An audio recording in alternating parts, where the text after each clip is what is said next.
प्रथम तहलका न्यूज। प्रदेश भर में विरोध प्रदर्शन का दौर लगातार जारी है, जहां एक तरफ किसान बॉर्डर पर डेरा डाले बैठे हैं और लगातार प्रदेश सरकार और केंद्र सरकार से अपनी मांगों को पूरा करने की मांग कर रहे हैं। वहीं करनाल में महिला एवं बाल विकास विभाग के दफ्तर के बाहर आंगनवाड़ी वर्कर्स ने भी प्रदर्शन किया।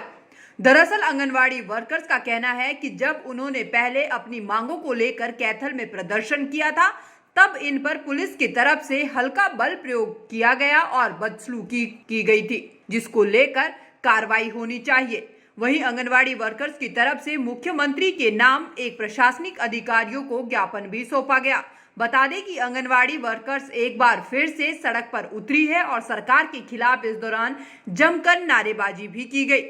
आंगनवाड़ी वर्कर्स ने कहा कि हमने पिछले दिनों कैथल में अपनी मांगों को लेकर महिला एवं बाल विकास मंत्री कमलेश ढांडा से बातचीत करनी चाहिए थी, इसीलिए कैथल में इकट्ठे हुए थे।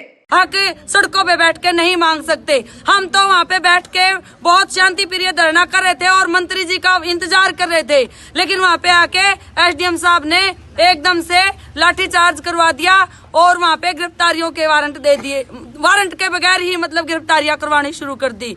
और इस मंच के माध्यम से हम कमलेश ढांडा मंत्री को घोर निंदा करते हैं। उनको तमीज नहीं है बात करने की, उनको तमीज नहीं है इस बात की कि वर्करों को या इस आईसीडीएस को कैसे चलाना है, उनको ज्ञान भी नहीं है और नारी होकर नारी का इस प्रकार से शोषण करती है। हम इस मंच के माध्यम से उनका इस्तीफा मांगते हैं, क्योंकि उनको काम करने की तमीज ही नहीं है। हमारी कोई नई मांग नहीं थी, हम पुरानी मांगों को ही लेके मंत्री जी के पास गए थे, लेकिन उनका जो रवैया है मतलब बिल्कुल ही निराशाजनक उनका रवैया रहा। पहली मीटिंग में वो कहीं ना कहीं हमने समझा बुझा के जो उनसे बातचीत की, उन्होंने ही हमें आश्वासन दिया था कि मंत्री से बात करवाऊंगी, मुख्यमंत्री से। उसी को लेके हम दोबारा 28 नवंबर को उनके निवास स्थान पर गए थे और उन्होंने हमारी महासचिव पर लाठीचार्ज वगैरह, कपड़े फाड़े, मतलब अभी बहन ने बताया उनकी चीज भी गुम होगी, मतलब उनके सड़क पर नीरी दूर तक उन्हें पुलिस घसीटते लेगी। हम ये कहना चाहते हैं कि ये जेंट्स पुलिस का क्या मतलब था उनको घसीटने का।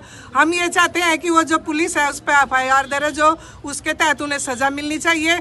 और हमें जो मतलब मंत्री है हमारी, उसको बात तक करने की तमीज नहीं है। हमने उसे देखा हुआ है, हम गए थे बातचीत में वहाँ, उसको बात तक करने की तमीज नहीं है। उसको तुरंत प्रभाव से इस्तीफा दे देना चाहिए। दरअसल प्रदेश सरकार की मुश्किलें लगातार बढ़ती नजर आ रही है। जहां किसान गठबंधन सरकार के फैसलों से दुखी है, तो वहीं अब आंगनवाड़ी वर्कर्स ने भी उनके ऊपर हुई बदसलूकी के लिए मंत्री कमलेश ढांडा को जिम्मेदार ठहराया और उनके इस्तीफे की मांग की है।